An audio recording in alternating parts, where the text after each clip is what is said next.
If we divide 125 genders by 3 bathrooms, how much climate change do we have? The Kate Daly Show starts now.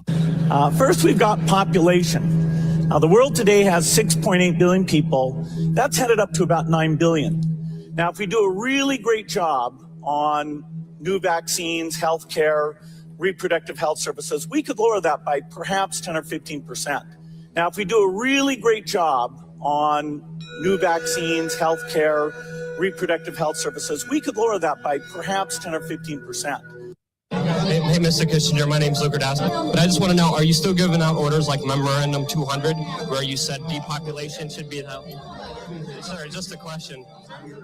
Just ask them a question about Memorandum 200 that he wrote in April 24, 1974. It's an honest question. Okay. Kissinger, Memorandum 200. Depopulation. We're on topic now. We came here, we give you the access. If you want to burn bridges, you can do that. I don't want to burn any bridges.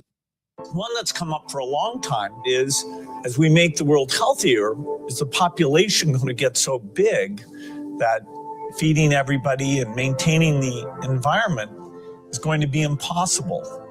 Here we can see a chart that looks at the total world population over the last several hundred years. And at first glance, this is a bit scary. We go from less than 1 billion in 1800, and then 3, 4, 5, 6, and 7.4 billion where we are today is happening even faster.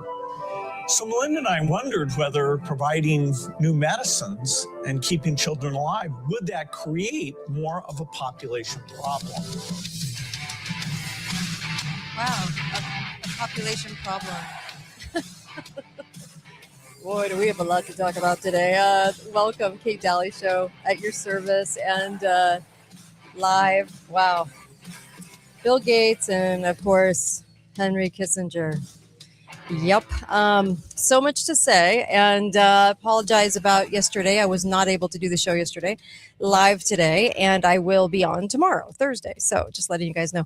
And really appreciate all your support and all of those that have reached out. And January, February, and July are really hard for the show. And so I really appreciate your help, and we need it. So I'm one of the very, very few left not bought talk show hosts in the country, to be honest. And it's hard, and I don't have huge backers. So it's a people-driven program. It's a people-funded program. And I really appreciate all you that have reached out. So thank you for that. And all of those that want to help, please do. I need you. I need you. Midwest Melissa, how are you? I'm good, but I have a question. Sure. Here's what I'm wondering. Okay. You know, Bill Gates was just talking about, like, he and Melinda were wondering if new medicines would be able to treat this. I'm wondering if his new medicines included the medicines he was going to give Melinda secretly to prevent her from knowing that he had picked up some kind of that was unmentionable disease on Epstein's Island. That's what I wonder. Interesting. Well, population sure is a problem for these guys.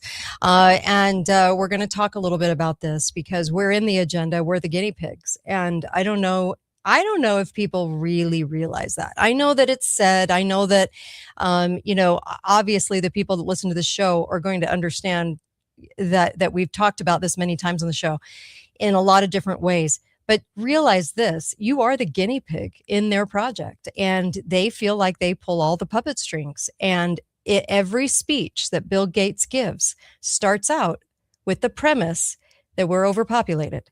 And boy, is he here to help, said no one ever. But that's the context in which his speeches are given.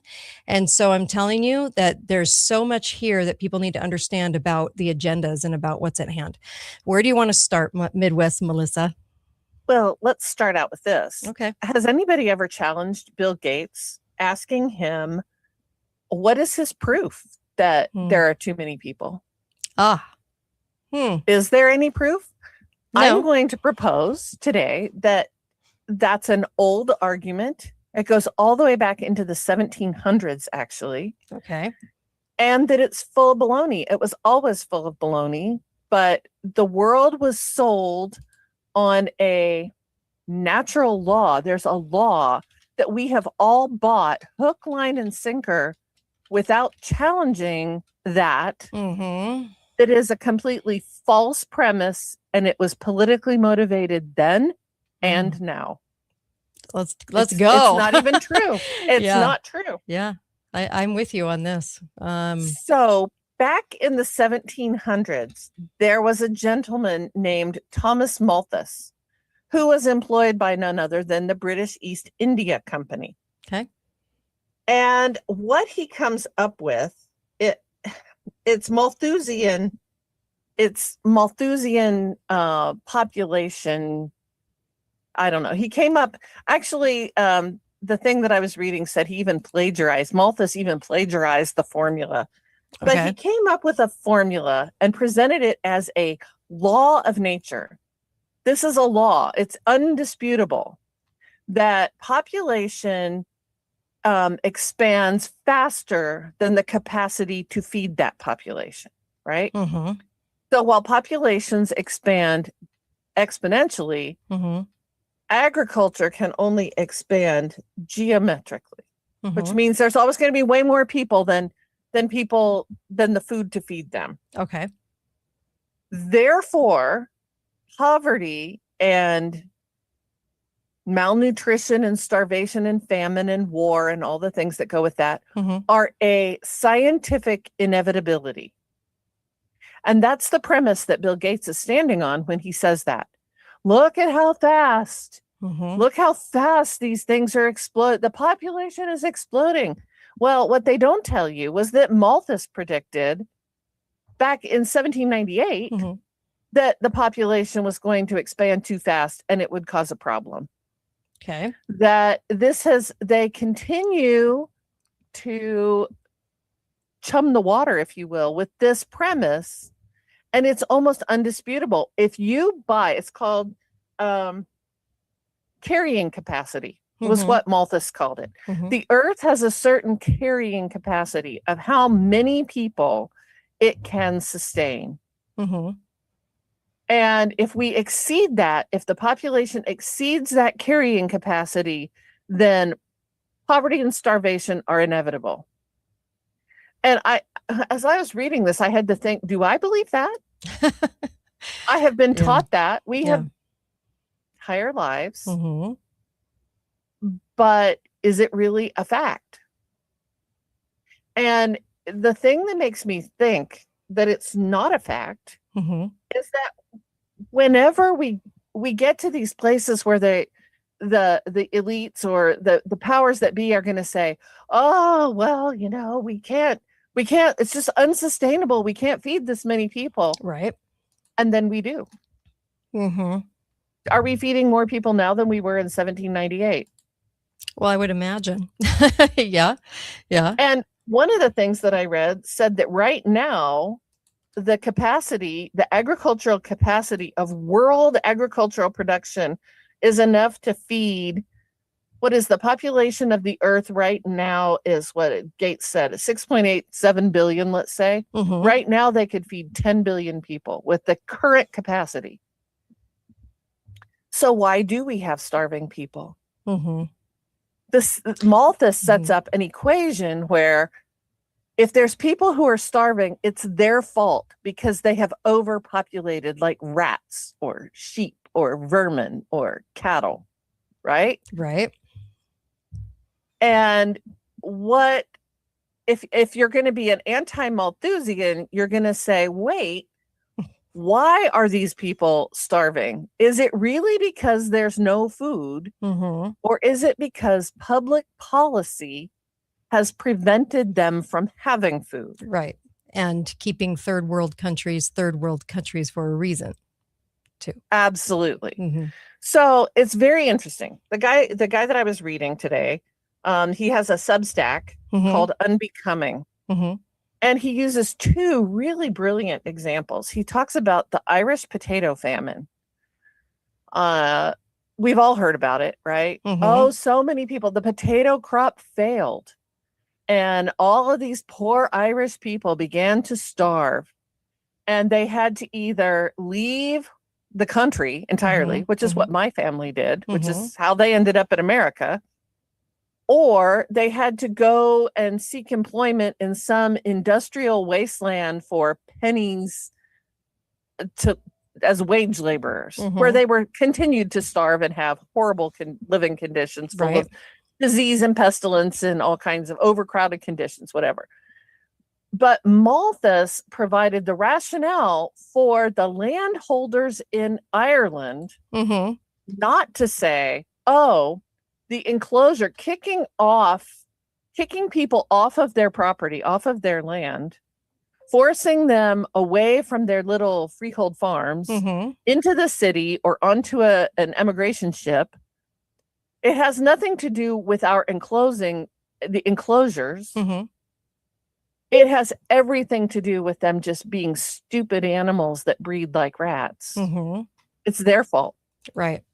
The victims are the ones who are punished. So that's fascinating. Yeah. Yeah. During the Irish potato famine, Ireland continued to export food through the entirety of the potato famine.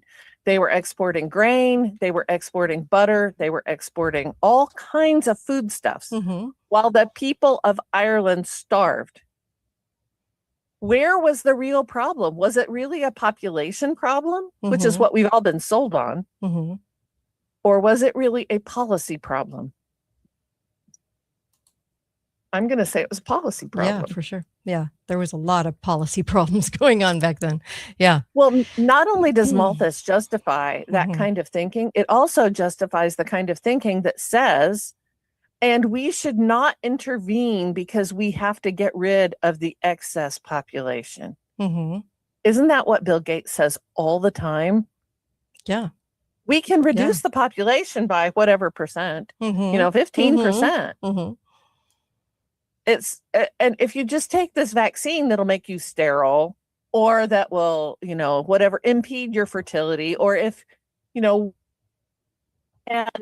because Bill Gates is smarter than us and he knows what's better for us, he knows that we're just really like little breeding farms out here, just nasty little things, that he should be able to mandate what it is that we are allowed to do, because Malthusian population demographics are a fact. Right. And they're not a fact. So the second example is also happened, the British in India. And yet again, Malthusian population was used as an excuse in India to what's the word I'm looking for? To make the people of India poor. It used to be before the British came in, that every little village maintained some kind of grain reserve. They would look out for one another if there was poverty, if somebody was going hungry, if somebody's crops failed, whatever. They would look out for one another. They also, just before the British came to India, India also had about 15 to 20% of the world's cotton production.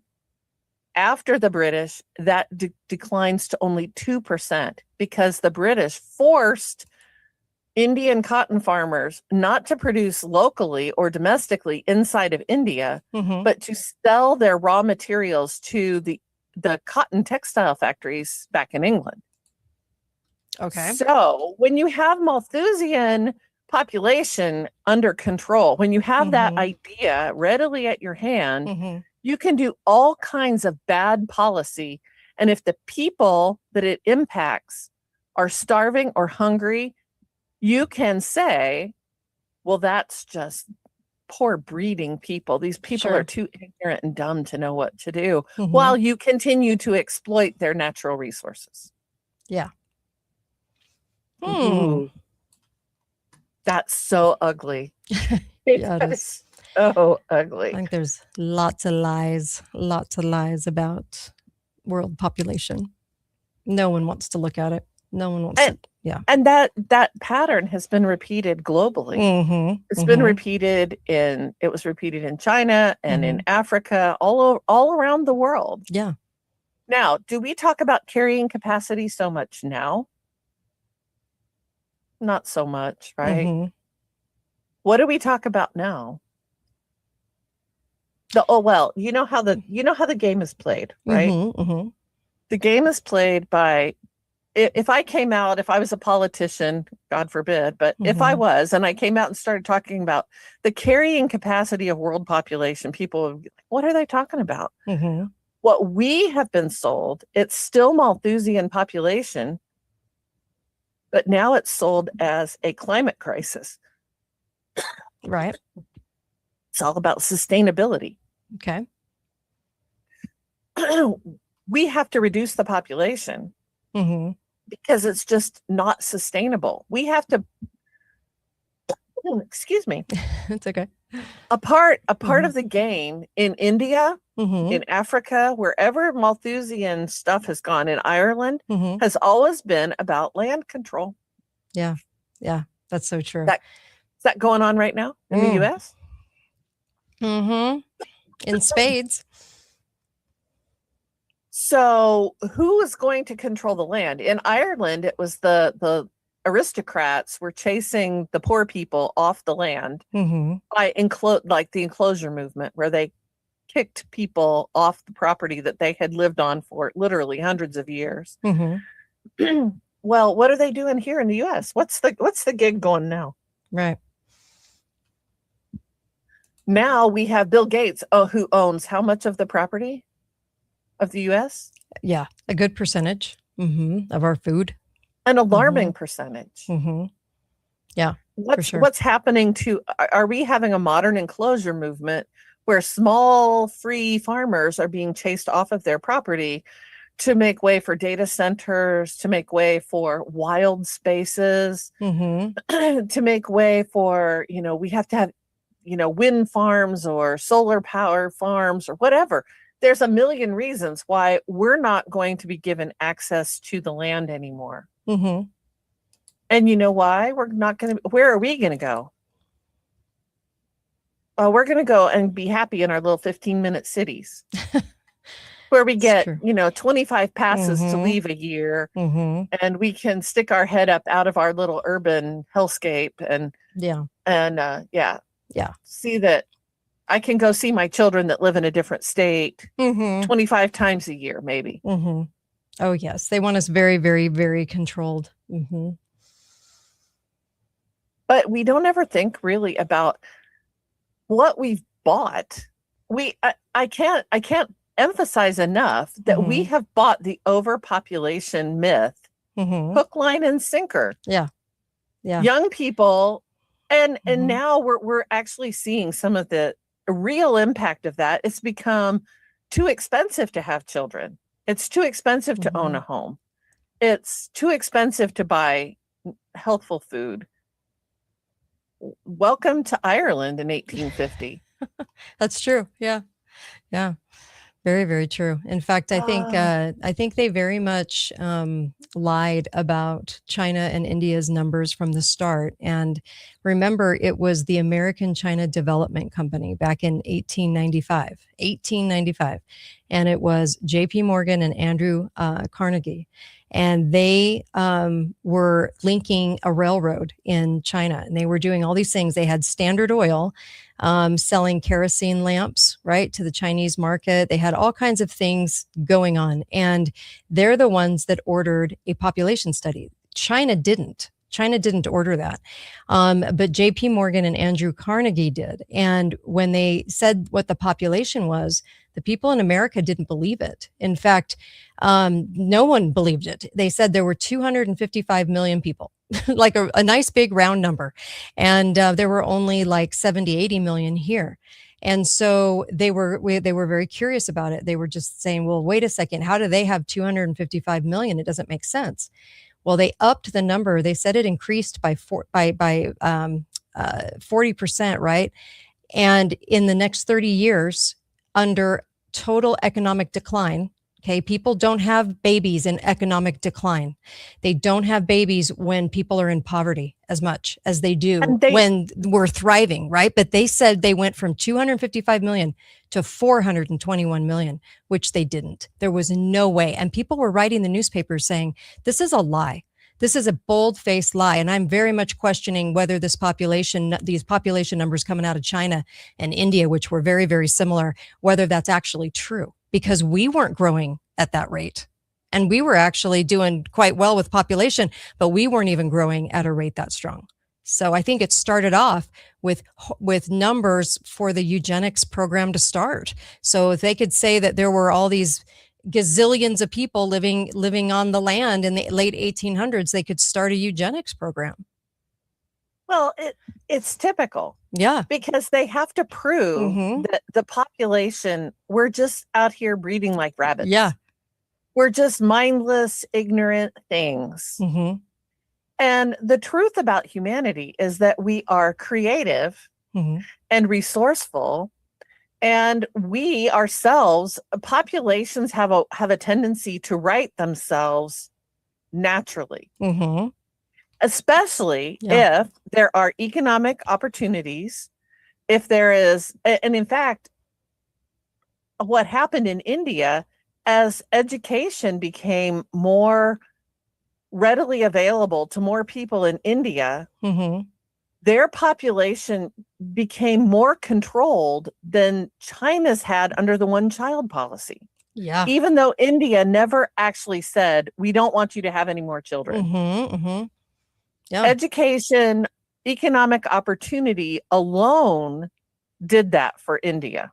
Now, India is the number one, they have the largest population in the world right now. hmm However, they are not, what is happening, there's a demographic bomb going off in China right now. That's the result of their one-child policy. right. Whereas India's economics are expanding. hmm So it's a very complicated thing. Mhm. Populations, what I really, I guess my message is that we need to be really careful about what we accept as just fact. Boy, isn't that the truth? I mean, look at even Darwin, Melissa. I mean, people accept Darwin as fact. And what's amazing is it was a theory of evolution at the time. It wasn't factual, but then we adopted it as fact. So it goes right along the same thing. I mean, Darwin was really used as a catalyst also to develop eugenics, but it's their eugenics program. Right. But it's yeah. social Mhm. Darwinism, I think, Mhm. has been much more Mhm. devastating Yeah. than scientific Darwinism. Like, to if we come from an ape or not is kind of irrelevant. You know, I'm here, I've got a brain, that's that. I can't imagine that s- people think that. I mean, they're still Social- apes. Social Darwinism Yeah.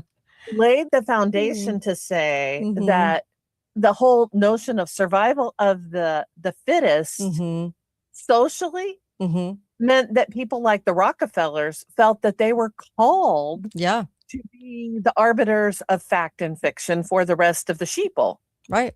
because we know that it also ties to this whole Malthusian stuff too, because if you're talking about survival of the fittest, when the elites have made very bad decisions for the people, hmm and then the people suffer, for example, in Ireland, hmm millions starved, people starved in Ireland, but the people who were at the top of the elite, they didn't starve Right.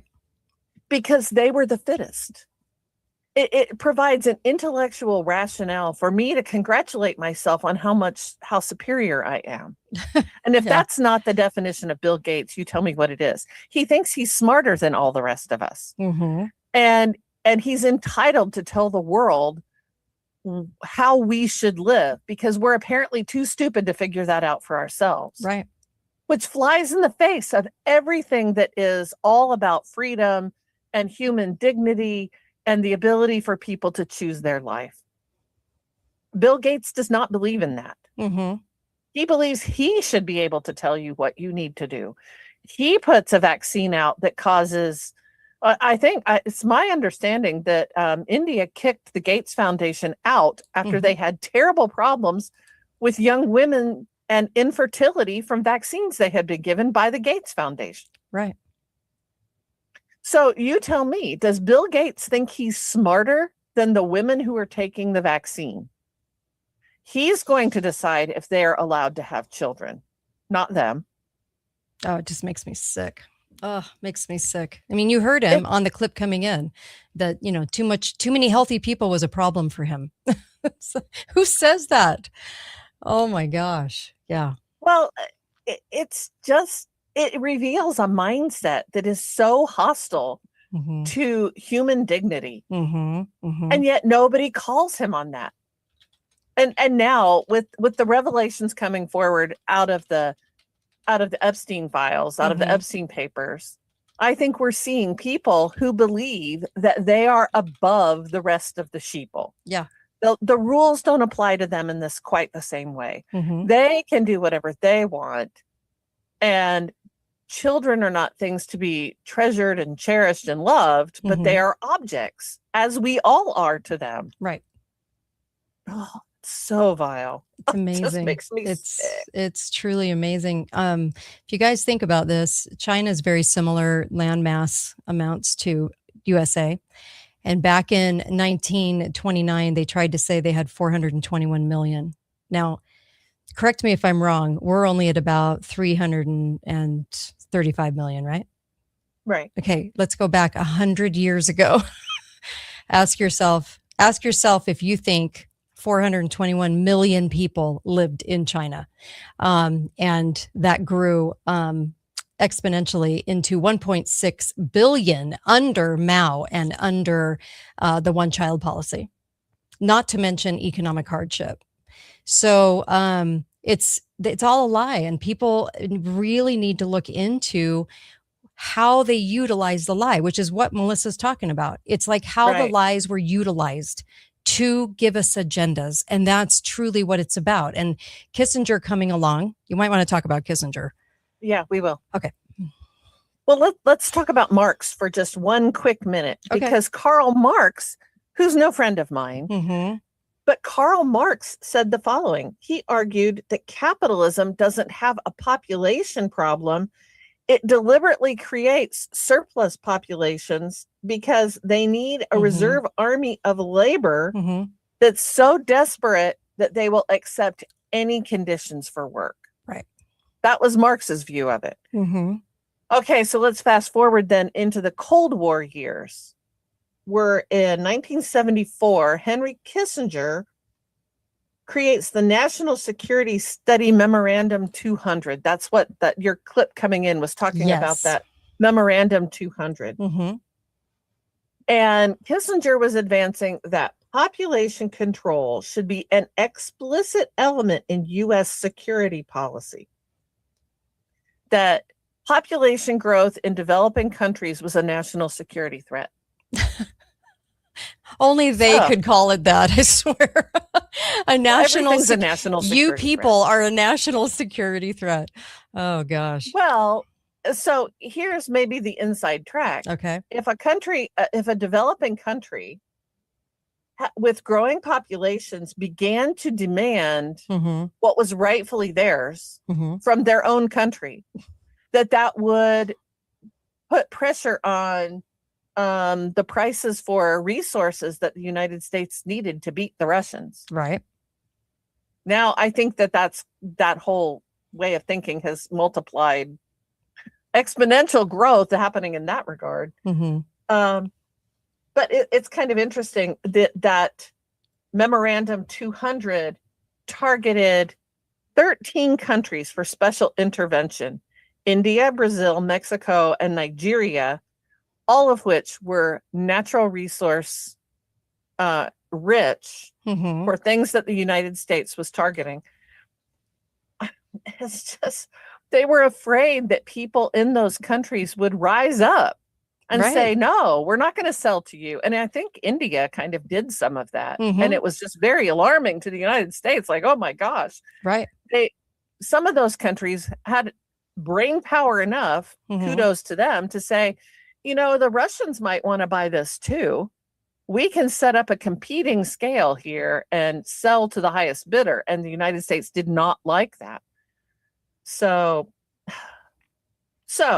for the first time in American history, with that Memorandum 200, Malthusian population control became government policy. And it was pursued through conditional aid. We're only going to give countries aid if they can meet their population goals, or if they offer sterilization programs, or they promote population control as part of their development policy. Right. That's very insidious. It's a backdoor way in. We're only going to deal with you if you can reduce your population. Because if you don't have so many people, we can kind of keep our thumb on you. Isn't this amazing? Isn't this amazing they got away with this? They got away with throwing this out there and controlling other nations with this as well. Kissinger, bad news guy. And so here's a great quote. This is from the Substack. It says, the shift from fixed exchange rates to financialization. This is the banking stuff that's going on in 1971. Coincided precisely with the Club of Rome's computerized Malthusianism and the ramping up of population control as official U.S. policy. Wow. Club of Rome, like we're taking policy hints from them, right? Well, we know we are. We know that that's true. Yeah.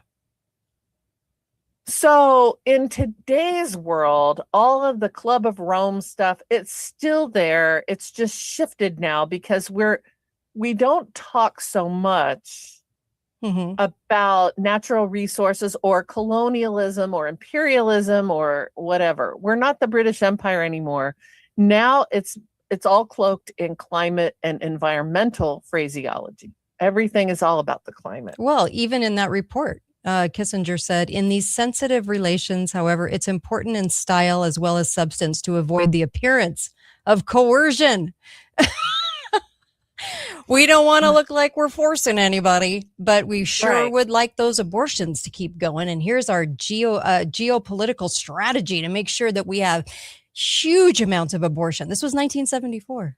Really amazing that he got away with saying all of this and no one was questioning it.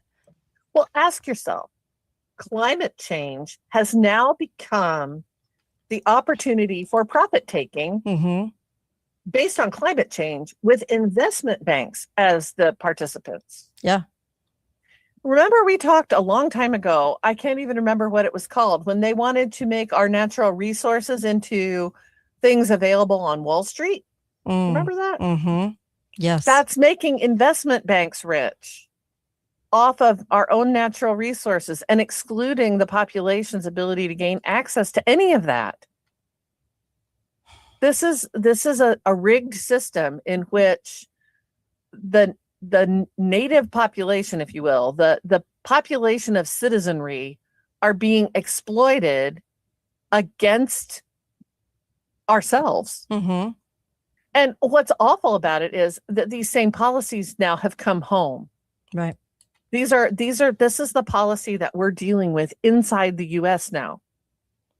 We have well, we can go back to the shift in farmland, the shift in how farming is pursued, the chemical fertilizers, terminator seeds, all of that stuff that we've talked about endlessly.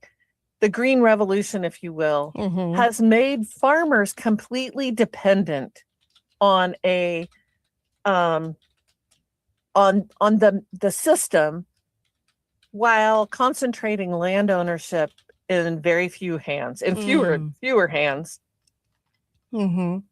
Countries that in the past had been food independent have now become dependent. When the United States or whoever is forcing the sale of their agricultural goods into another country, it damages that country's own agricultural system. Yeah. We should be buying American. We absolutely should. That's true. And remember the farming, the whole idea of claiming that there were too many people. The other idea was that they had to go from normal and natural pesticides and normal production of food to their very amped up corporation owned pesticide, the new synthetic fertilizers and pesticides. So that was the introduction of that in the early 1900s. They said, well, we have too many people. Now we have to feed them. So we have to pretty much get farmers to go with this big mass production so that we can keep up with the population. But it changed it forever, and it allowed them to kind of cull the population by doing all of this insidious pesticide use, all the things that we're dealing with even today that are causing so many health issues.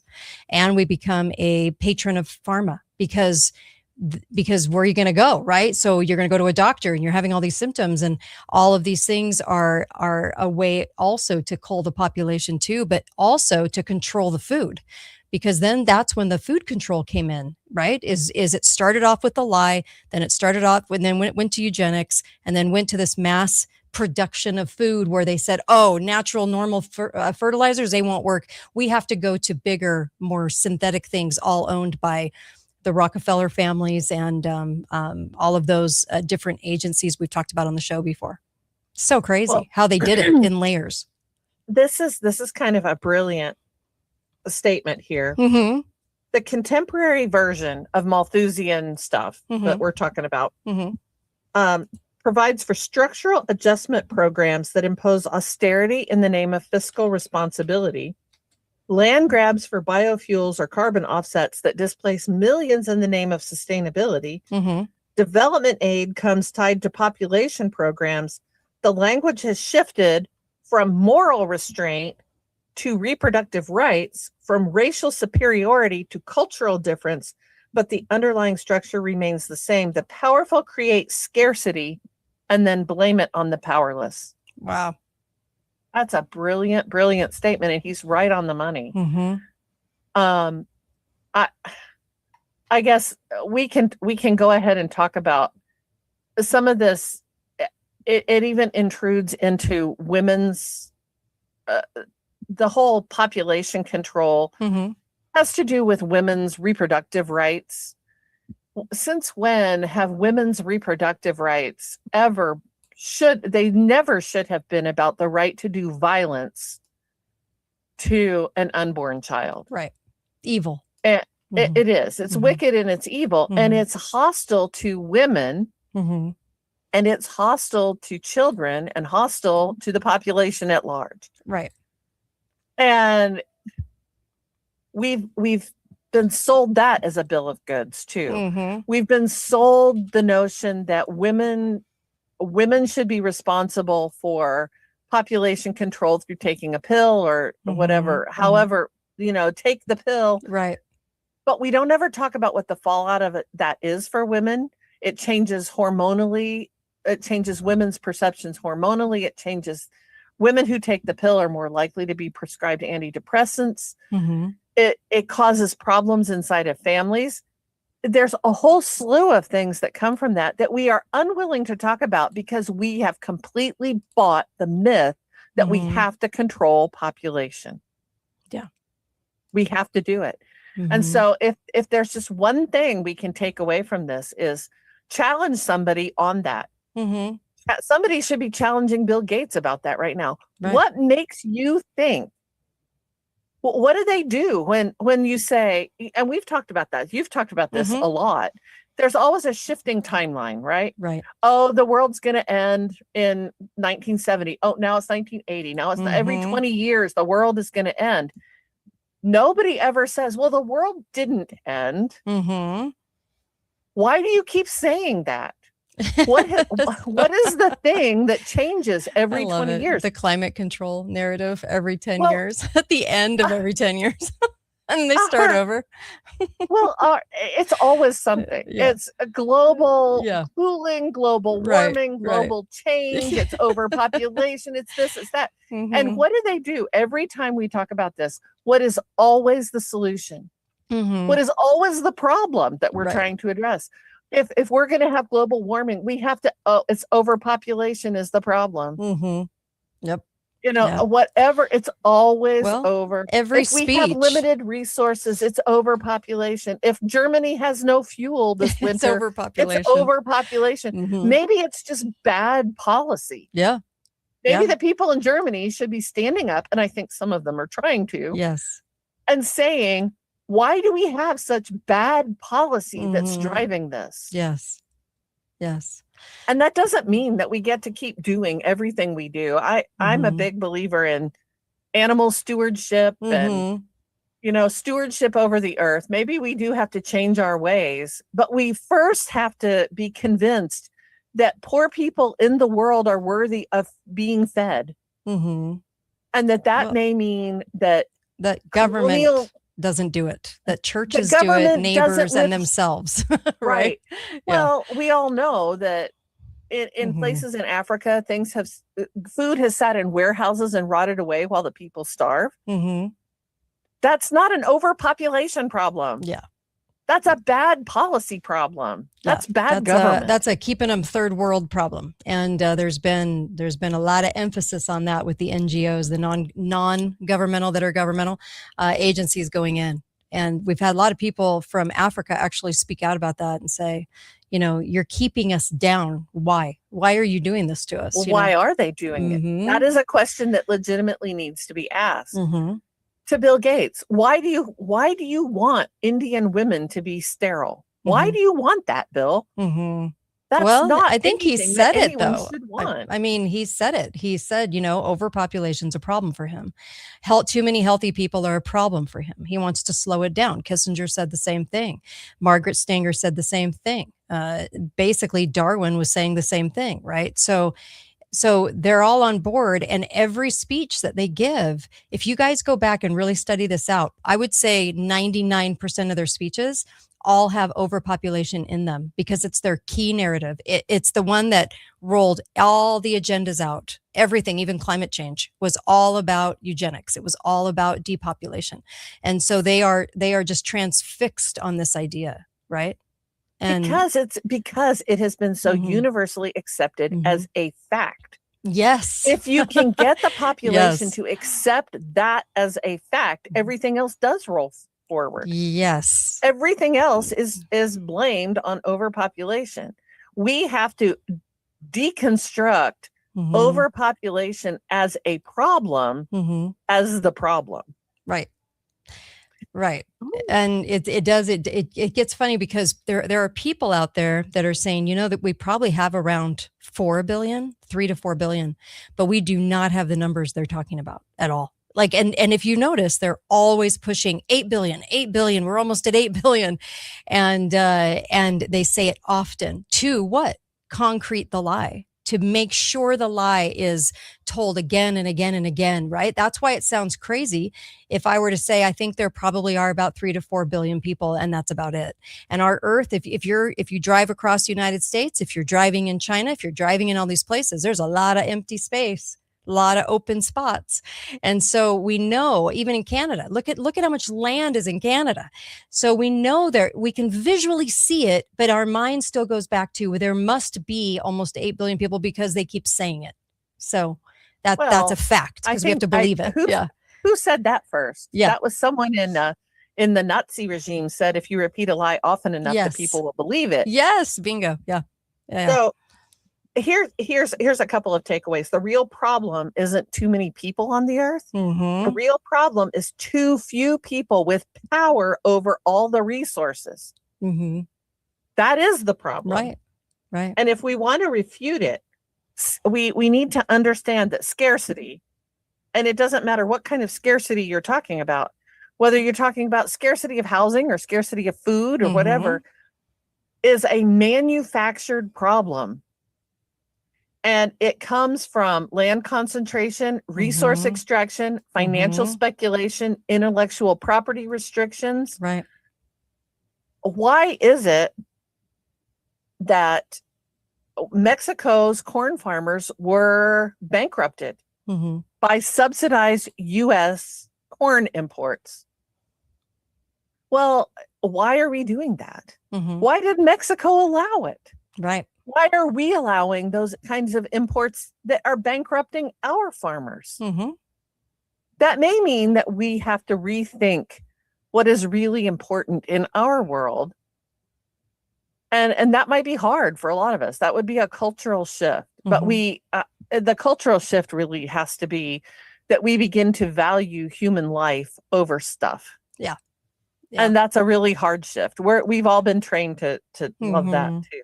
That is so true. That is so Oh. true. And if you really think about this, I brought up the same thing with Iran, but you know, when we always think China and India because they're always pointing to those countries as the biggest bulk of the population. Okay. And that they're producing a huge amount of our population. And China's always our enemy, okay?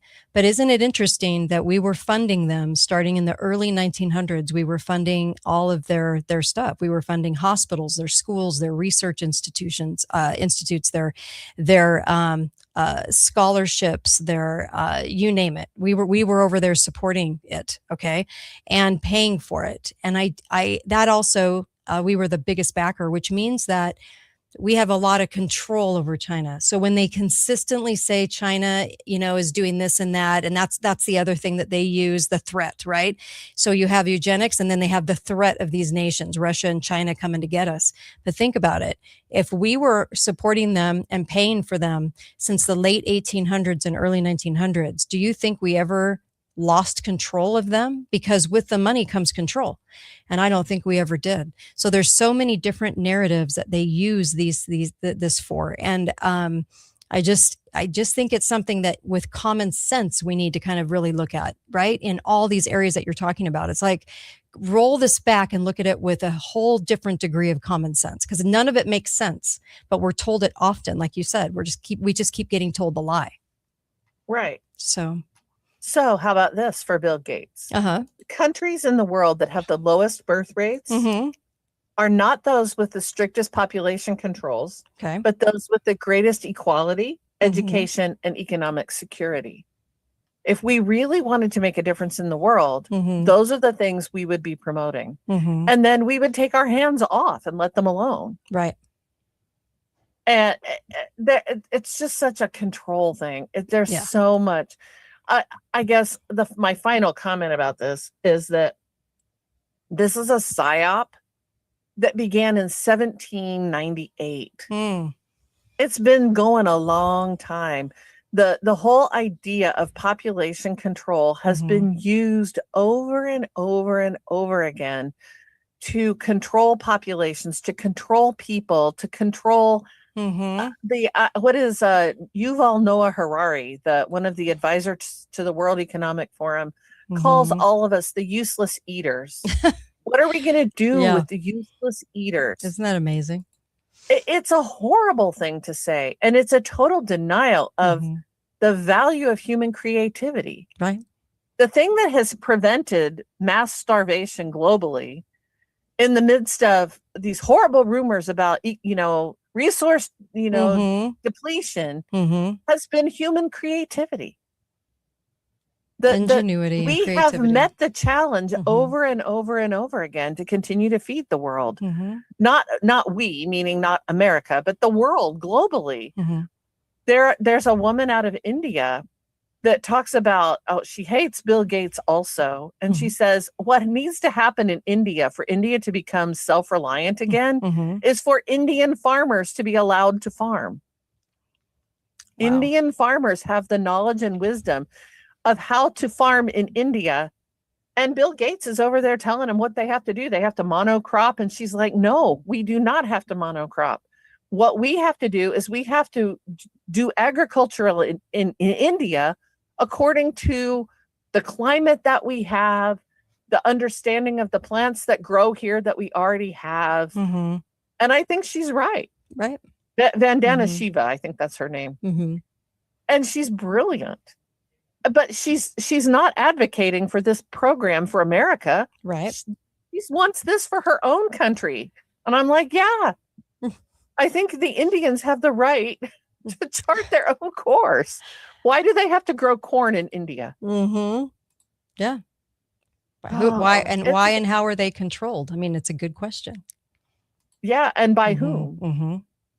But let's go back to that statement. The real problem is not population. The Mhm. real problem is too many people are controlled by too few. Mhm. And that's what the World Economic Forum is all about. That's what all of this is all about everywhere else around the globe. Is there's a handful of people who believe that they are more special and more gifted and more brilliant Mhm. than the whole rest of us. Right. And they're And we're completely kept on the brainwashed. They're yeah, we're kept on the treadmill, you know, just Mhm, trying to get through the mhm, day. mhm. So we're not really unleashing the power of human potential to solve the problems Right.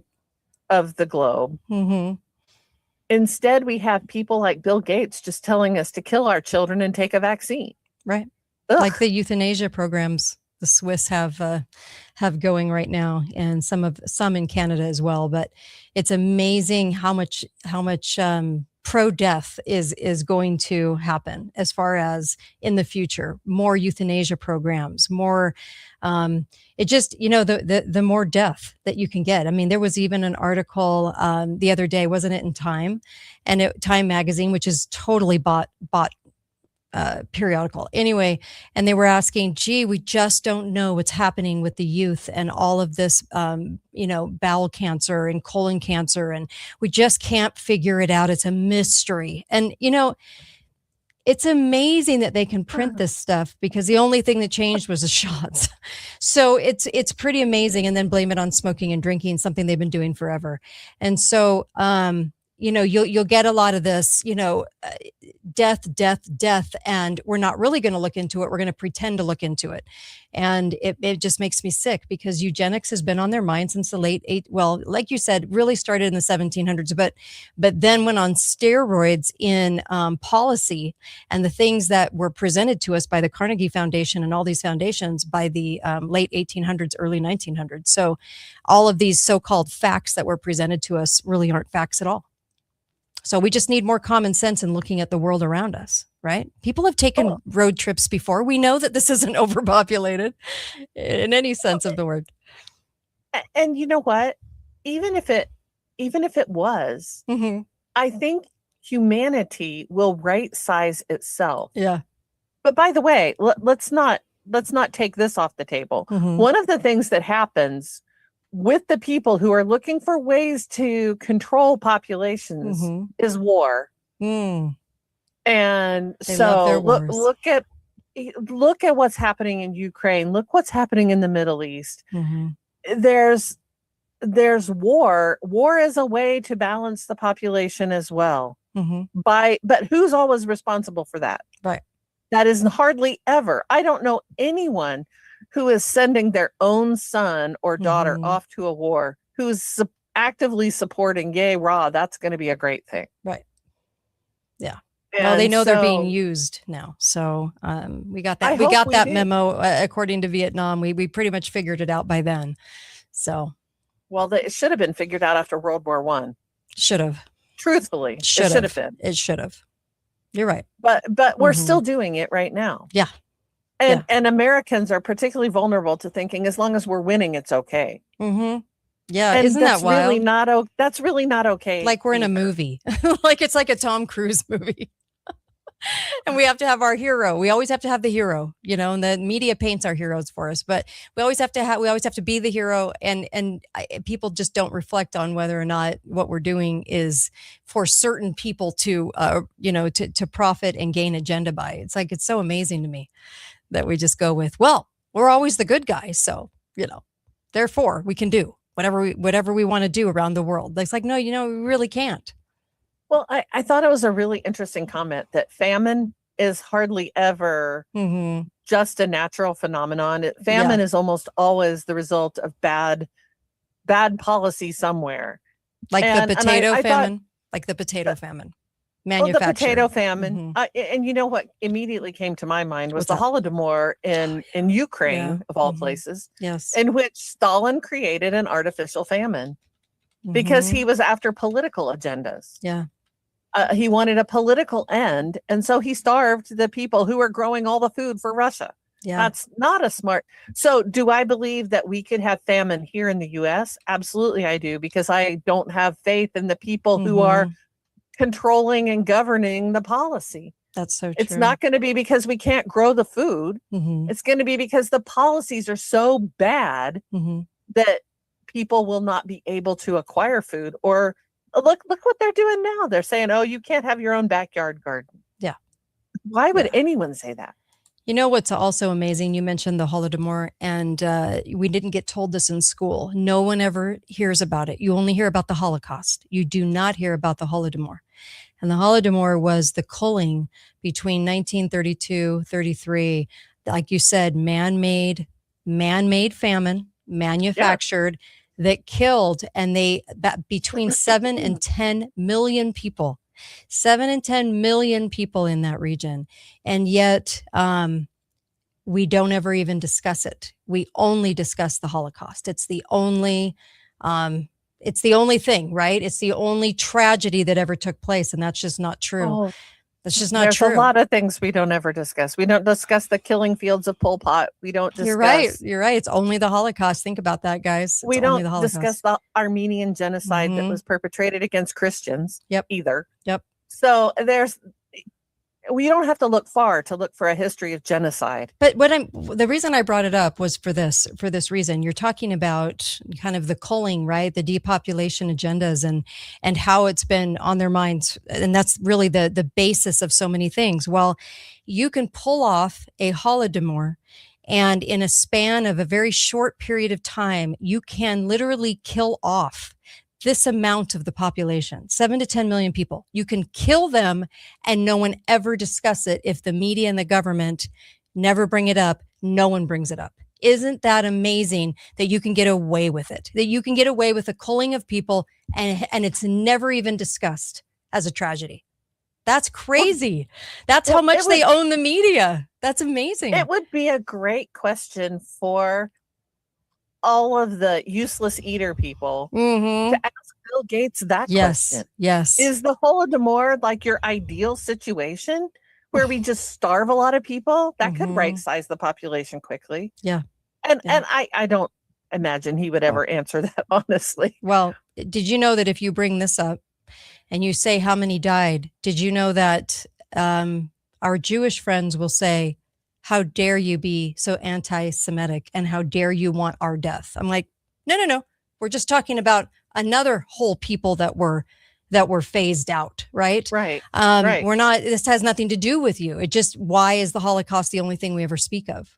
Doesn't make any sense.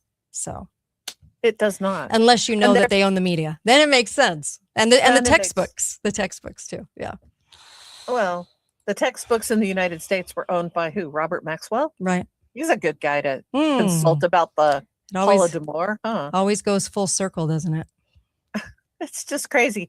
But I do think that the anti-human agenda is alive and well in the world today. Yeah. And if you really want to stand for freedom, that's a really important and very overlooked place to make your stand, is on the false arguments, on the psyop that has been sold to all of us on global overpopulation. It's just a fiction. It's not true. It is not true. Do you remember this song? Wait, hold on. Because I know Susan's coming on. Hold on. It's me against the world, I used to say. Well, I say it now. It truly feels like it's me against the world. I swear to you, it is so bizarre out there. And I know you guys are feeling it. Kate. On Wednesday, it's you and me and Susan against the world. Oh, there we go. I really appreciate my Wednesdays. By the way, I'll be live tomorrow and Thursdays. I do some Thursdays, but I'm live tomorrow. So tune in and I'll take your calls. We're going to take callers tomorrow. I'm going to take callers tomorrow, but also go get Cardio Miracle, please. I swear to you, it's helping me lose weight. I'm sipping on it all day. It's giving me energy. My skin feels great. I'm telling you, I'm sleeping better. Oh my gosh, there's so many benefits. Please go get Cardio Miracle. If you want to make a change, that's the best way to roll a change out is cardiomiracle.com/Kate. And then it also helps me stay on the air. It also helps the show. And then, so you're getting something for helping the show. And then also, by the way, this week only, allfamilypharmacy.com/Kate. The link is on my KateDalleyRadio.com, and it's like 47% off on ivermectin and membendazole and fembendazole. Did I nail it? Anyway, I always screw up those names, but it's like 47% off. So please take advantage of that.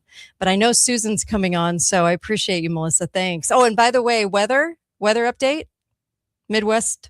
Oh, for me? Yeah. Oh, it's sunny and 60. Sunny and 60. Nice. So this is the first false spring. Yeah. I'll let you know when we have the second false spring. Okay. Because there will certainly be more snow before we're done. Yeah, there we go. There we go. Oh, yeah. I mean, it even snowed here in the desert. I'm in Utah, and I'm in the desert part of Utah, and it even snowed-ish, blistery little snow. But it did for like an hour or two. So, hey, we'll take it. Anyway, thank you. I really appreciate you. Thanks, Melissa. All right. Susan, are you on? Yes. I'm Awesome. Okay, get closer to that mic if you don't mind. Right here. Thank you. All right. So can't wait to hear what's on your mind. So let's go. Oh, by the way, Dr. DR. So the Dr. Ardis Show, ARDIS. Okay. The Dr. Ardis Show.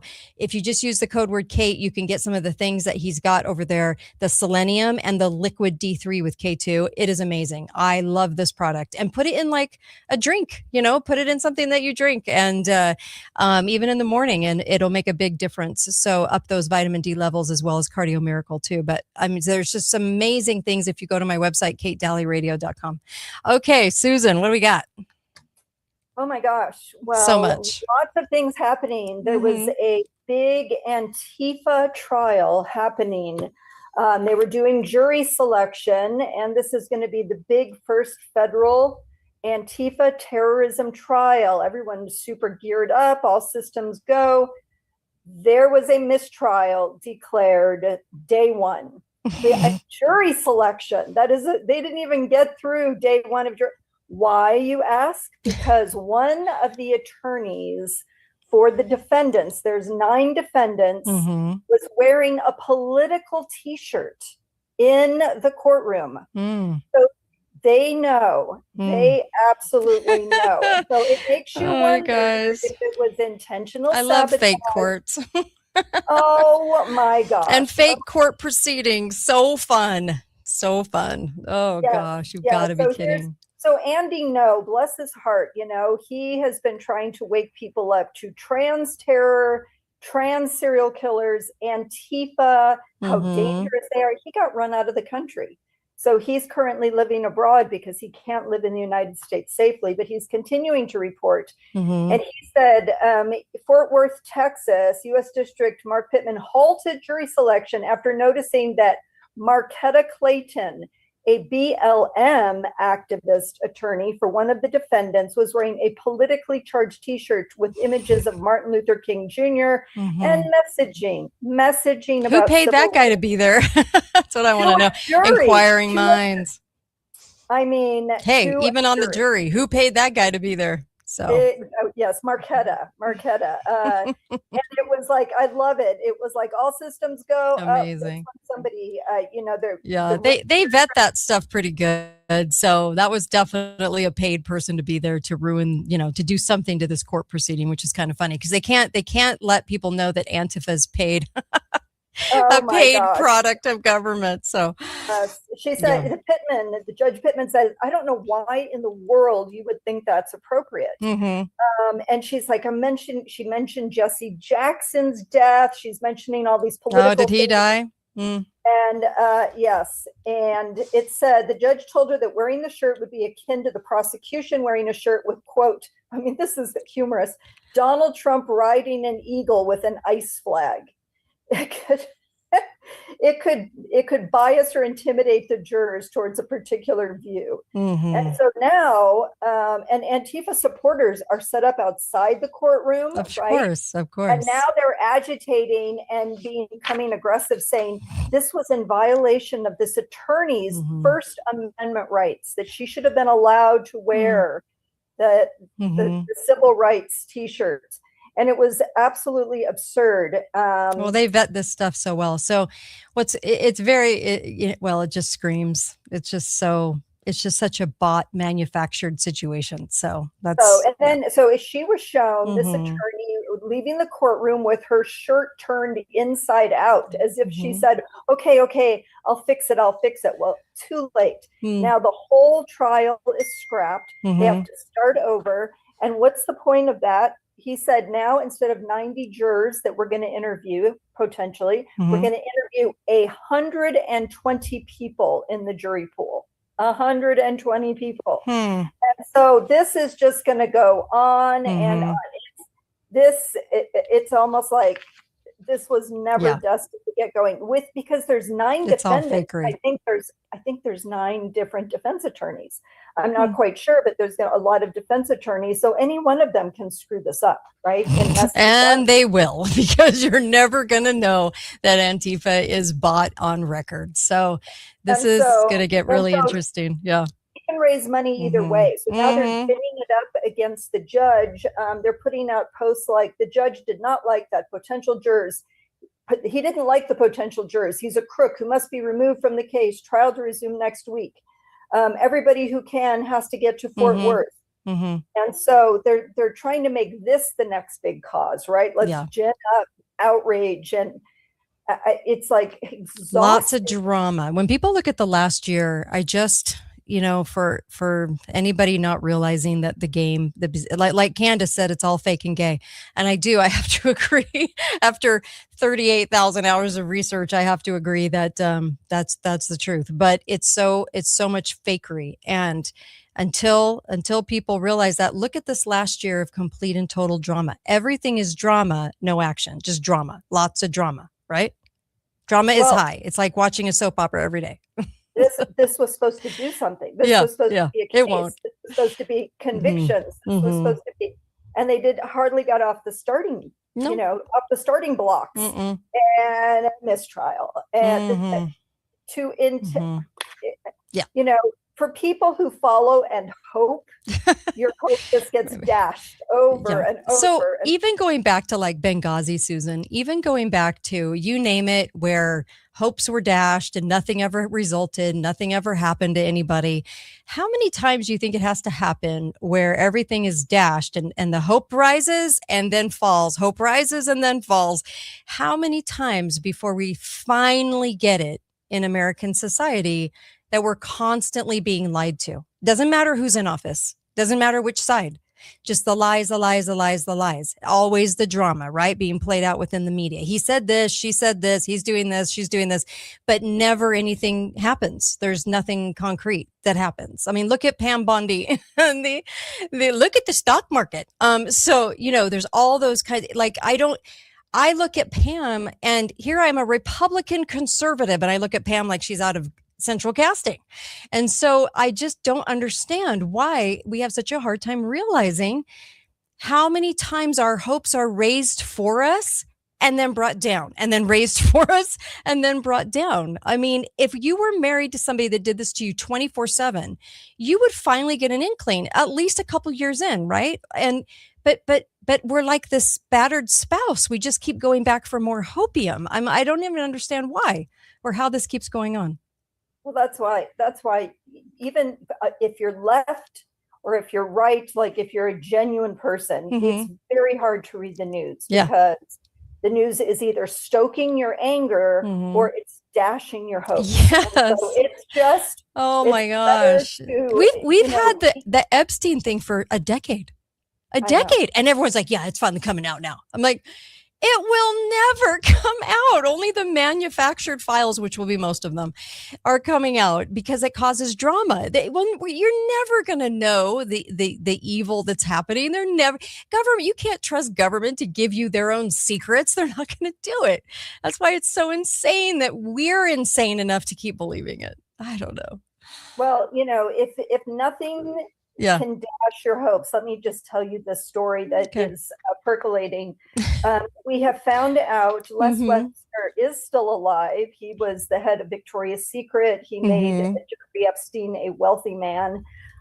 Sold his the biggest property in city of New York to Jeffrey Epstein.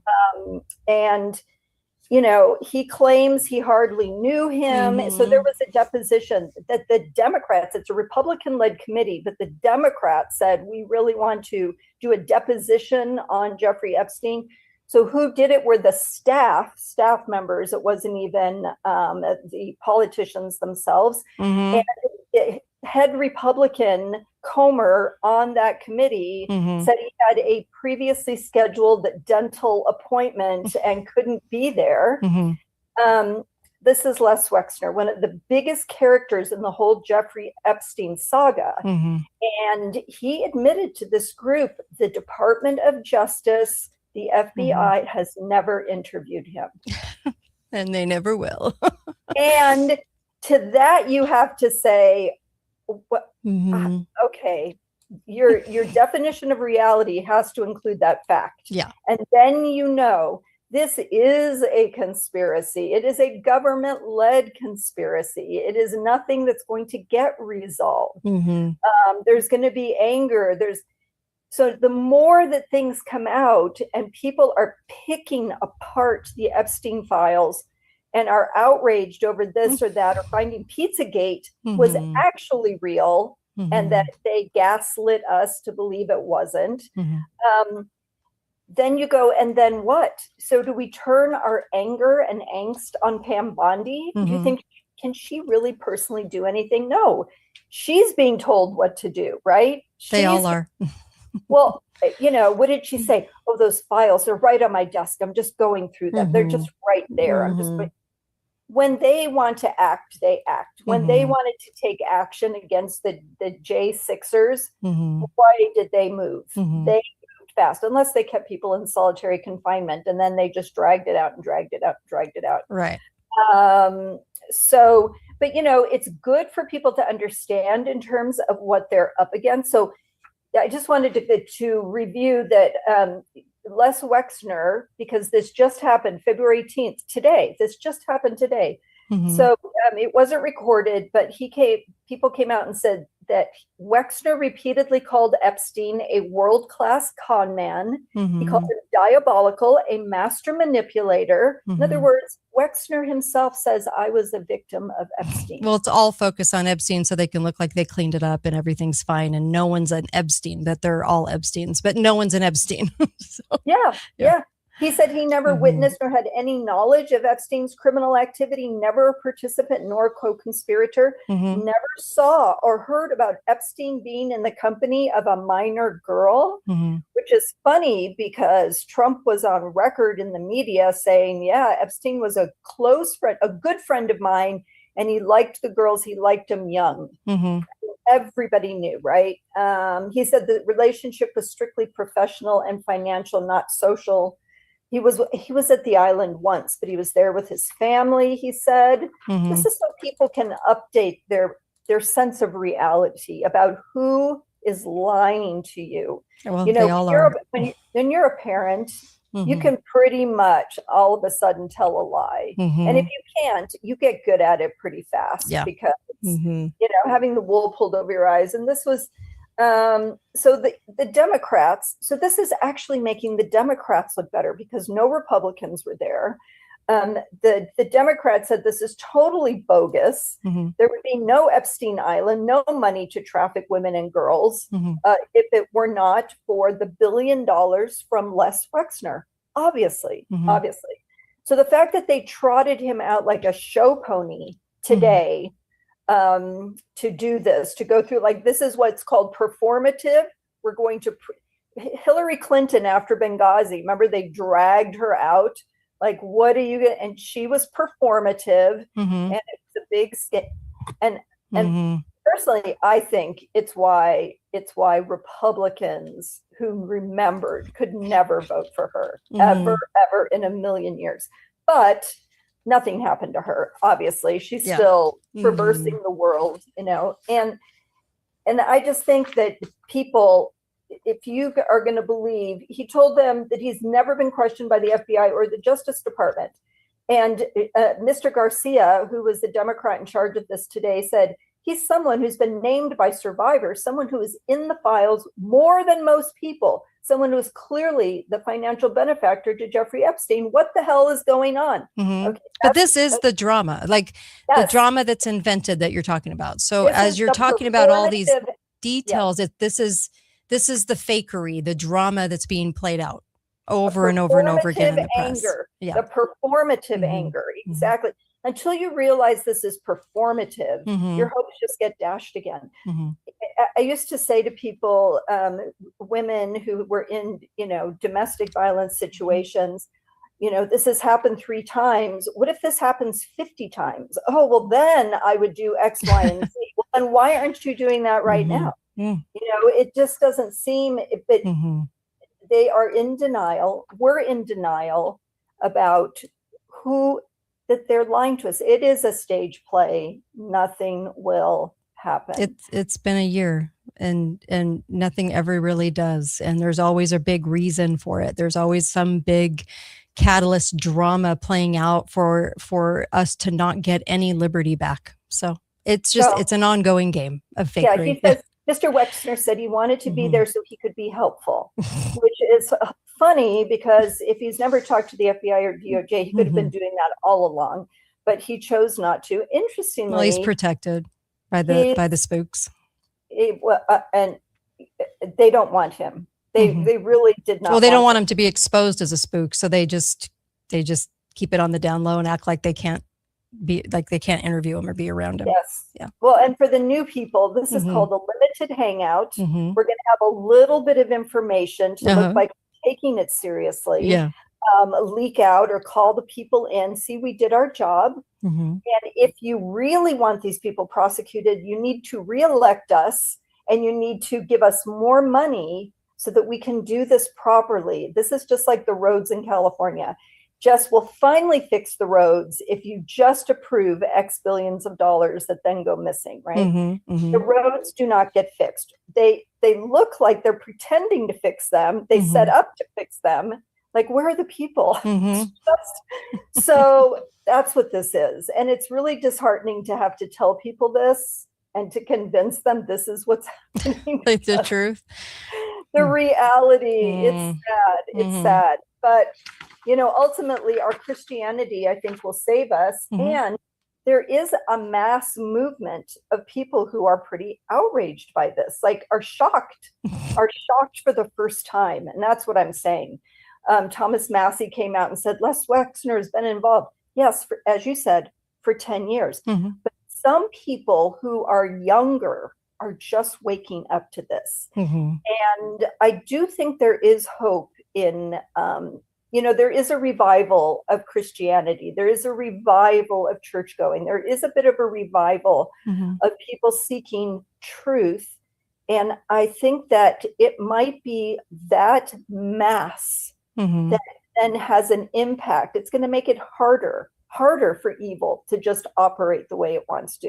I Mhm. think that could be true. What do you think? I don't know. I hope people, you know, it's funny because we really need to get close to God. And I don't know if people realize what that means and have a lot more faith and lean on him a lot more. Not only to understand all these lies and the fakery, but also to get direction on what to do and how to be a really good asset, you know, how to be not a spook asset, but like an asset to actually help people finally get out of this thinking coma that they're so deeply embroiled in. And It's really, really difficult to do because the brainwashing is real. And what's funny, what's ironic about it is your Bill Gates and your are the most brainwashed among us, really, because they believe in all of these narratives. They believe, just like we were talking about with Melissa, they believe all this stuff. But the people are as brainwashed, and we just keep getting fed the drama. And it's like watching a never-ending soap opera for 100 years. And here we are still hooked on, even though we know the sets are fake, the actors are fake, and everything's fake, we still get hooked on the drama because it's emotional. So we still get hooked into all these little details, like all the things you've been discussing. Those are all the details, and they want us fighting about them. They want us arguing over them. And it's so amazing that we haven't caught on yet as a mass populace, you know?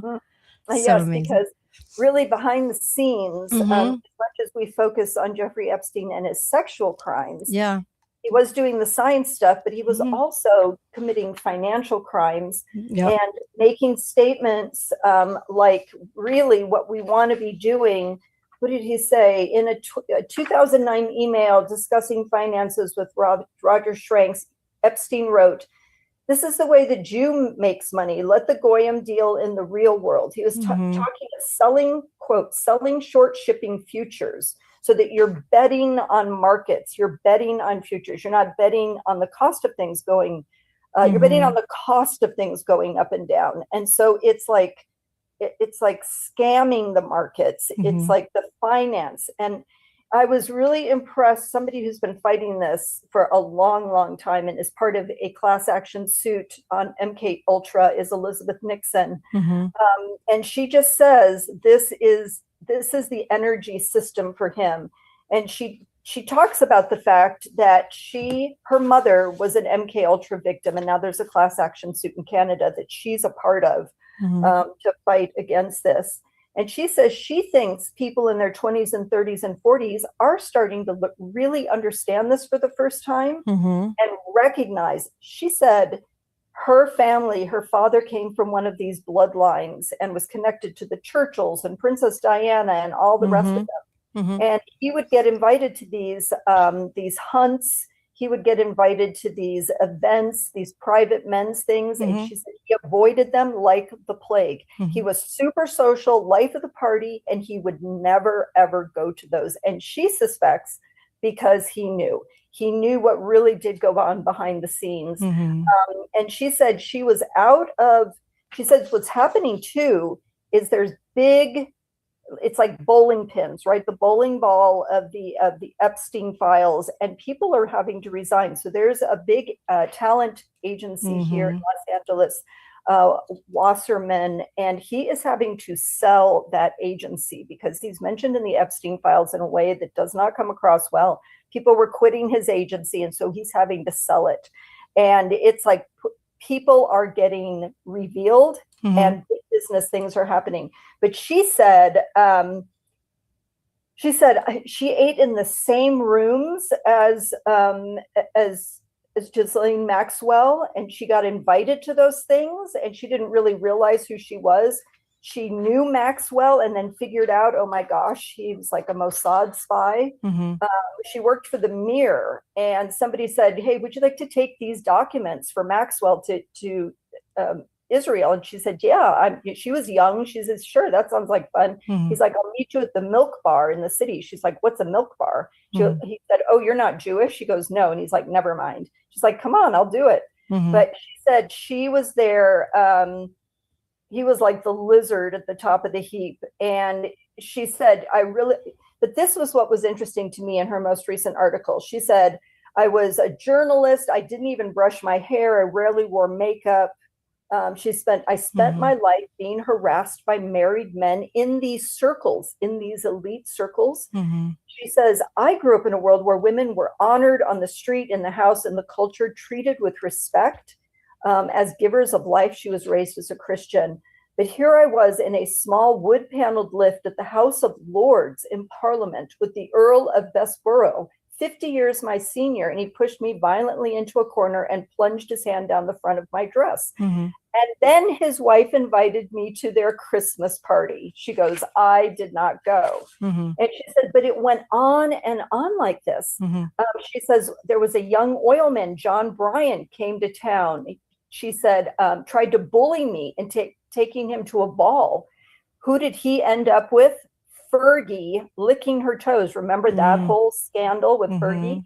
She said, it was unbelievable. She said, this is how it puts Ghislaine Maxwell in context.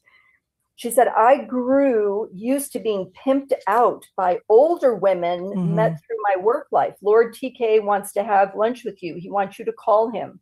TK was a famous and powerful publisher. I was a writer. He was also 40 years older. Will he try to bully me into sex? Yes, she shrugged, as if I had to suck it up and choose whether I wanted to take the opportunity or not. Same with Earl Bessborough. I was warned by another society fixer. It was the price of admission, and I needed his approval.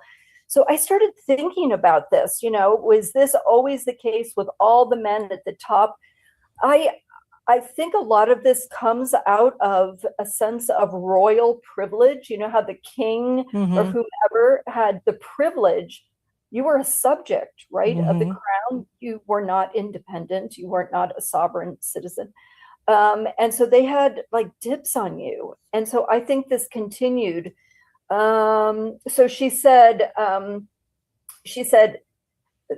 one of these women had said to her, there's always going to be men like this, essentially like, you better get used to it. They're always going to be there. You might as well just work this system. And she's like, no, I'm not going to work this system.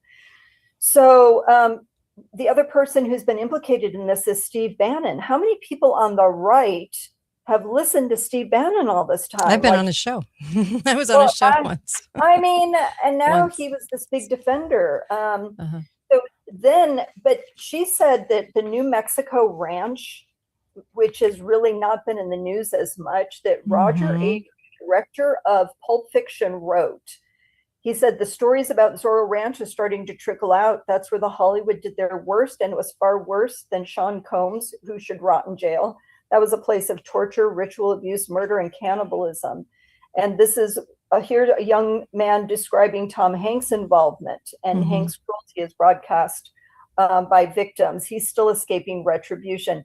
So I think the notable message about a lot of this is there is a price to pay for admission to the game, game of politics, the game of Hollywood. You have often said, why was Trump allowed to become president? Yes, you don't get to be president twice. And it's like, oh, we voted him in. We went to the voter roll, the polls. And we did not. We did not vote him in. Elections been, the software has been in place since 2004. And before that, there was always election fraud. But since 2004, we haven't stood a chance. So yes. And she makes a point about the culture that I've never completely appreciated to the degree that I do now. She reposted a thread that somebody said, when a woman, when I was 9, all I wanted was clothes from the Limited too. That was Les Wexner. When I was 12, all I wanted was glitter lotion from Bath and Body Works. That was Les Wexner. When I was 16, all I wanted was bras from Victoria's Secret and shorts from Pink. That was the young underage.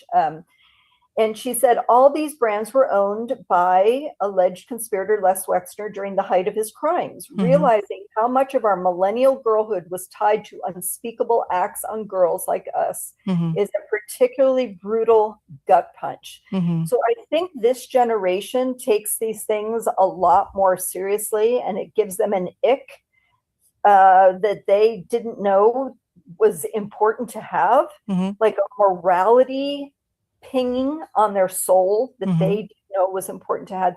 They're so concerned, these upcoming generations, about sustainability and the planet and what we're doing. And now they realize they have literally, through their buying choices, funded this cabal. And I think that's why it's hitting them harder. And I kind of agree with that it's making that. And she says, why is our film and TV so depraved? Where does all this depravity consistently come from? And if you can trace it back to the fact that there's groups that say, here's the price of admission. You do these things, you agree to these things. Then it makes more sense, I think. Sure. So anyway, that's it. And she also talked about how the Briggans, who you've had on the show, Peter Ginger, Briggan, and who talk about the drugging of America through all these psychotropic drugs. Yeah. She said they brought it to her attention about the GATE programs, the gifted and talented programs. Oh, that's a biggie. That's how they find their spooks. The gifted programs. It's how they, through all the way through college, of course. All the way through college. And I happen to know that's true because I know a family member who kind of, put their toe in the water of that.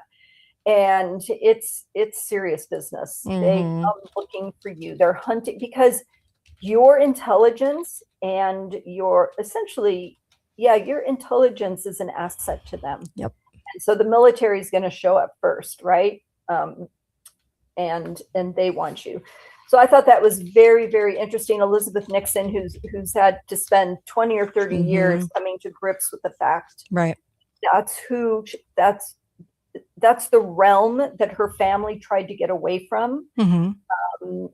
That she would have been raised in had they stayed in the city and not moved far out into the country away from that influence. Right. Anyway, I just thought it's super interesting. She points out too that in Christianity, all authority is given to us on this earth through the sacrifice of Christ, and any demonic forces these abject, vicious losers conjure up in the blood rituals is easily beaten off by any Christian. And that is where the power comes from, our Christian sensibility, our testimonies and understanding of Christ. And I totally agree with that. I think that's why I watch Candace Owens. I'm not saying I agree with all her theories of everything. She doesn't even know what some of her theories entail, but I feel like her Christian faith is giving her strength. And that to me is a testament. And that is what you need to face the horrors of the reality of this world. And to see things through that filter and not be afraid, and not be discouraged. Yeah. It's actually encouraging. There's so much to be encouraged about. What do you feel about that? Yeah, I mean, for sure. Like I said, we need to realize what it means to have faith, what it means to rely on God. That's really what we're talking about is a nation getting back to God, because I could go on and on about that, but I don't want to. I'll do that tomorrow. I'll talk about that tomorrow. So, but there's just, we need to up our game on faith, on knowing, and also extending that into praying for common sense and praying for the truth of things. Absolutely. We don't usually pray for that. Yes, to pray to see the truth. And I think to pray to love people so that we can gather more people, we can support more people who we might not totally agree with, but help them see what evil is and understand they've been deceived too. Yeah. We're victims of this, indoctrination and brainwashing, and not to disregard them out of what hand. That dinging is. Yeah. Oh, sorry. And I just think that if that is the case, we will gain more people to our side. Yeah. And so I think that's really important. I wanted to pivot for a moment to something about our phones. A lot of this material comes through our phones. We're learning about things through our phones. But I was just adding a device to my phone, a Kindle actually, and I realized it was picking up all of my neighbors' Wi-Fi, like all these things, like 10 different Wi-Fis in the neighborhood, right? Right. And somebody posted this thread and they said, let me just explain how this works to you.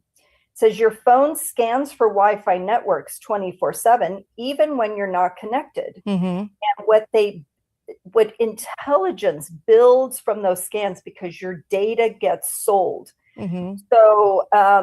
So from a single capture, they can map that your phone is connected with 36 different Wi-Fi networks that you may Okay. have passed by in your day.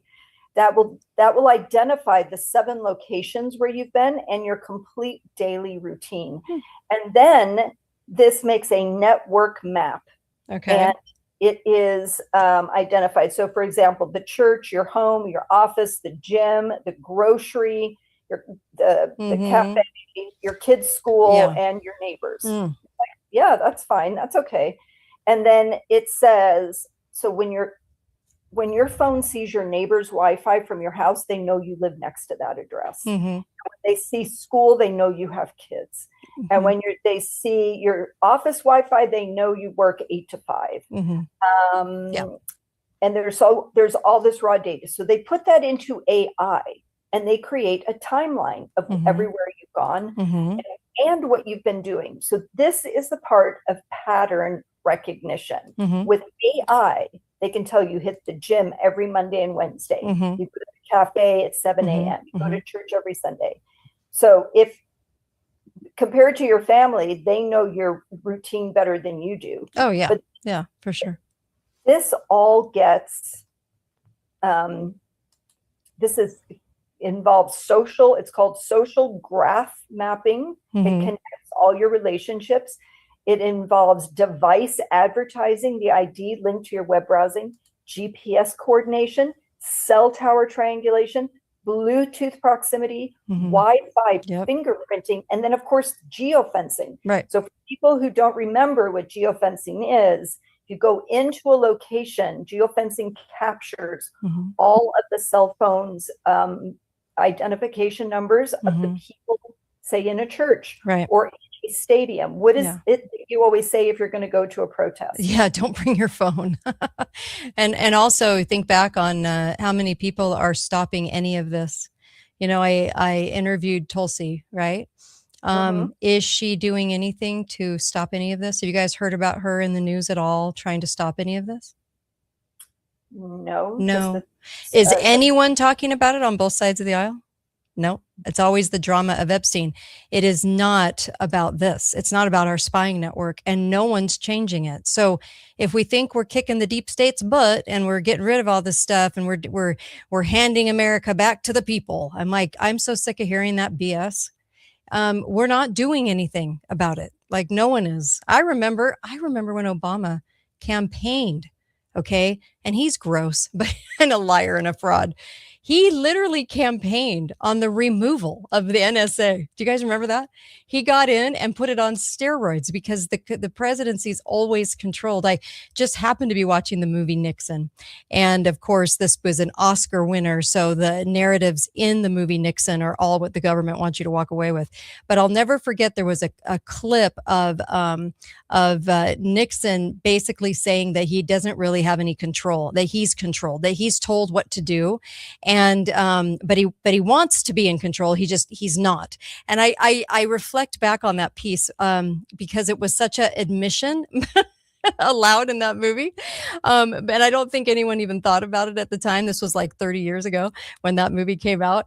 But it's so fascinating to me how not one single party, nothing, no one's talking about the removal of the NSA or even tearing it to shreds or bringing it down or even removing a lot of its policies and things that it can do.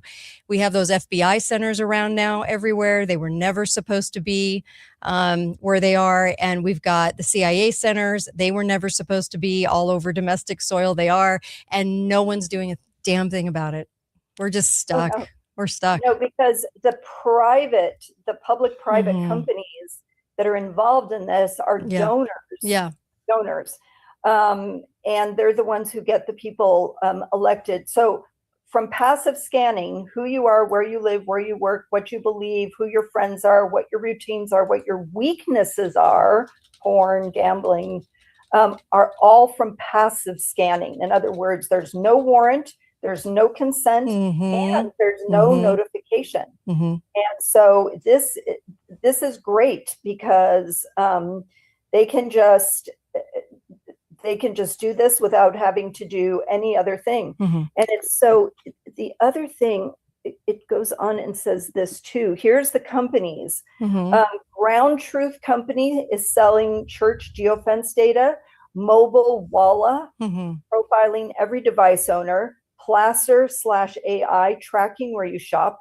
Cube, BIQ, harvesting location pings. Mhm. SafeGraph is a company selling point of interest visit patterns.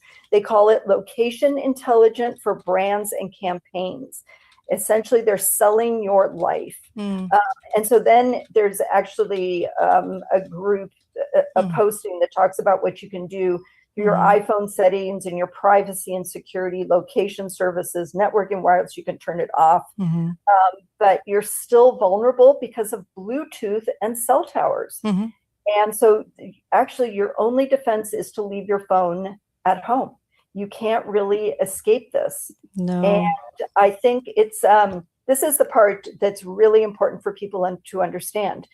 The reason this is important and for political purposes is that foreign governments buy this data from brokers. Mhm. Political campaigns are using it for micro-targeting. Mhm. So micro-targeting is, the Christian woman who has 3 kids who are between the ages of 5 and 9, and like this micro interests of those individuals. It also is influence operation identifying high value targets. Mhm. So you maybe make a lot of money or you're very active in your community.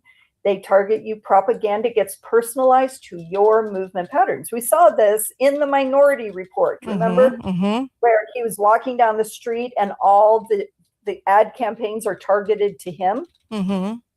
And so they can hit you with AI generated content designed specifically for someone with your exact profile, which is so mind blowing because that can be millions of different AI generated content. They Mhm. can, it's so mind blowing. I don't Mhm. think we can actually put up a psychological defense against how they're targeting us. Mhm. And they'll use these profiles, for example. So they're using TPUSA as an example. They have a super feed, Arizona government. Mhm. They make this, they call this ministry outreach, but it's surveillance wrapped in religious language, funded by foreign money. So when we say, oh, our Wi-Fi fingerprint, that's just one layer. Yeah. And the idea that what are foreign governments going to do with this? Why are they so interested? They only do what we tell them to do with it because we control them. We control them with money and favors and all the rest. And yep, they're completely controlled. So it's so funny when we always say that, when it's like a national security thing because foreign governments are going to get a hold of it. We control all of them. There isn't anyone we don't control. The government, the spooks.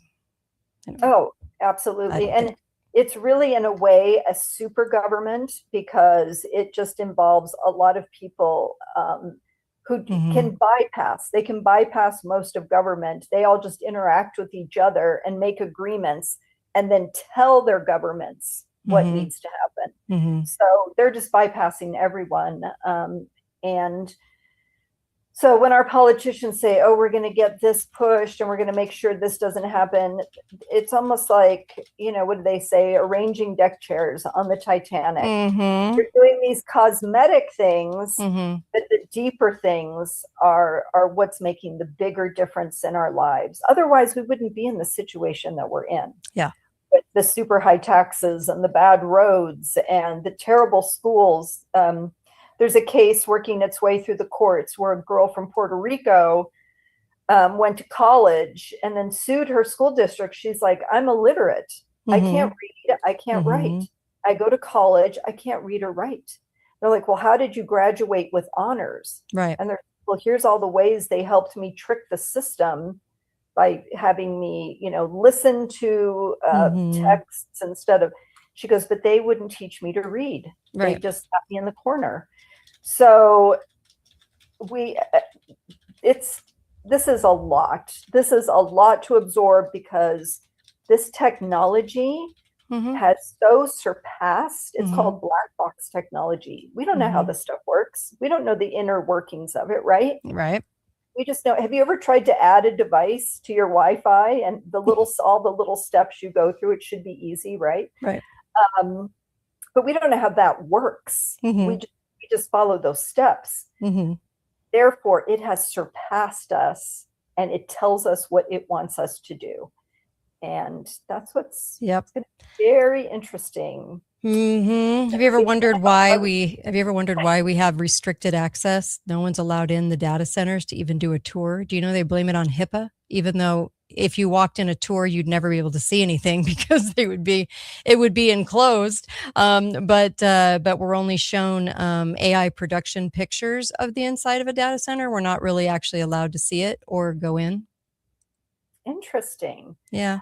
Surprised about that. You know, when I was a little girl living in Chicago, I walked through a data center at IBM with my father, and it was the big machines that sat in the big ice cold room, and you walk through, and all you saw were machines, you know, just swirling around. So it makes you wonder what they not want us to see, or not want us to ask questions about,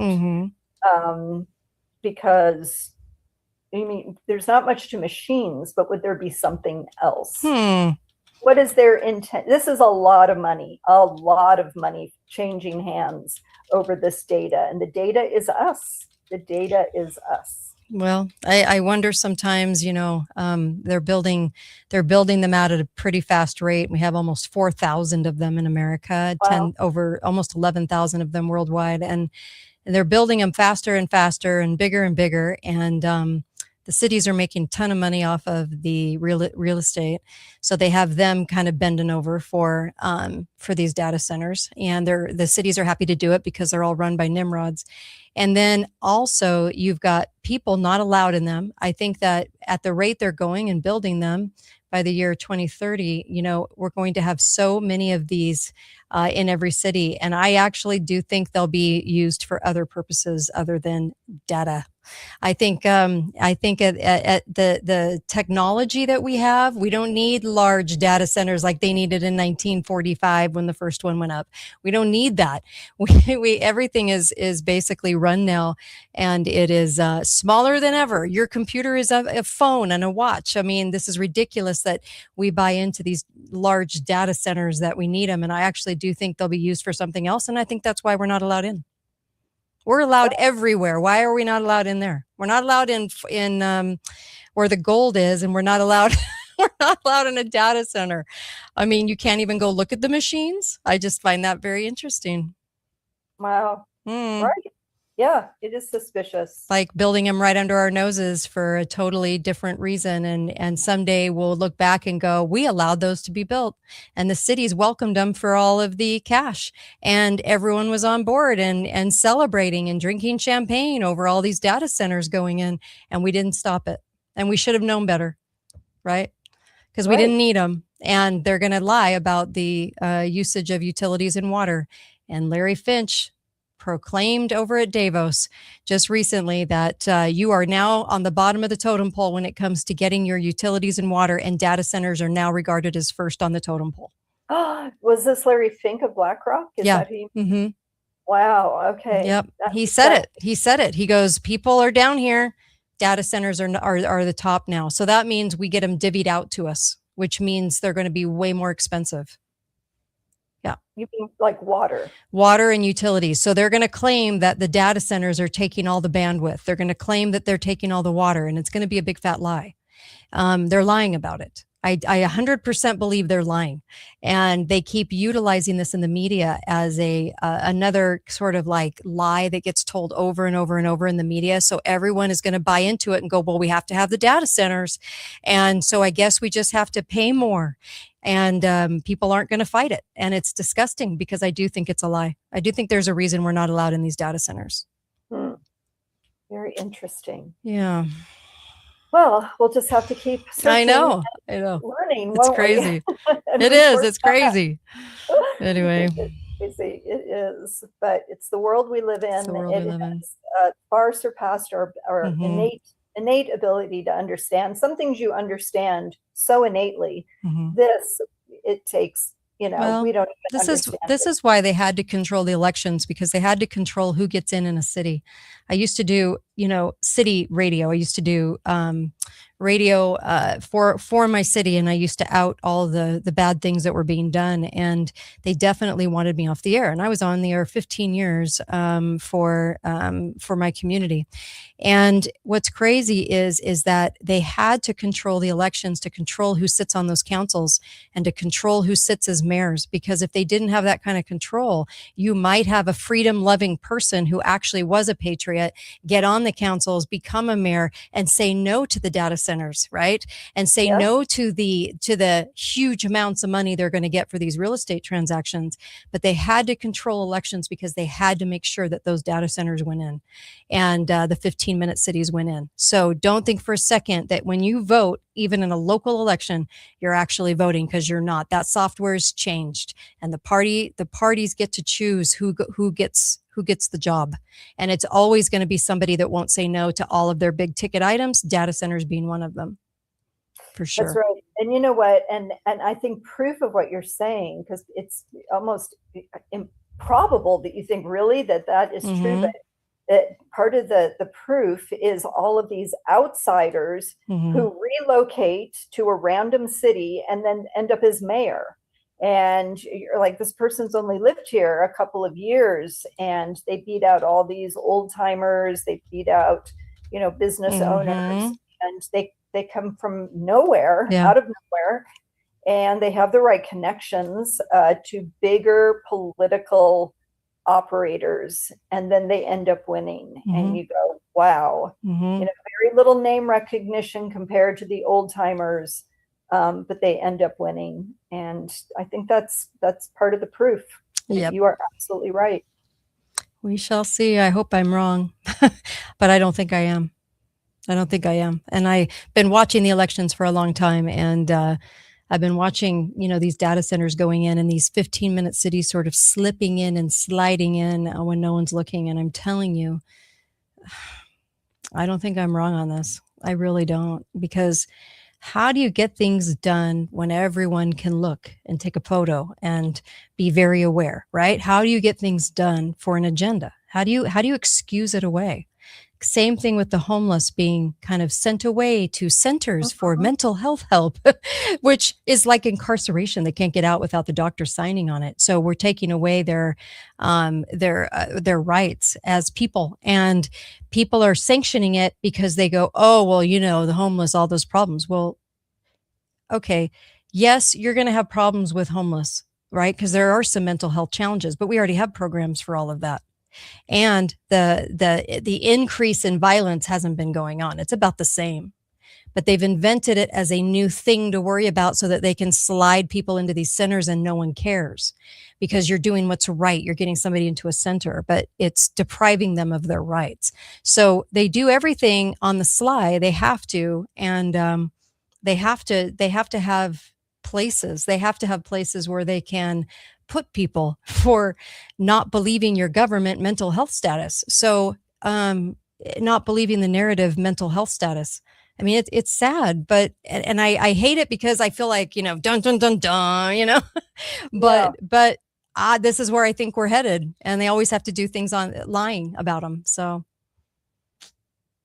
what do you do? I know. I didn't realize it was, I looked it up.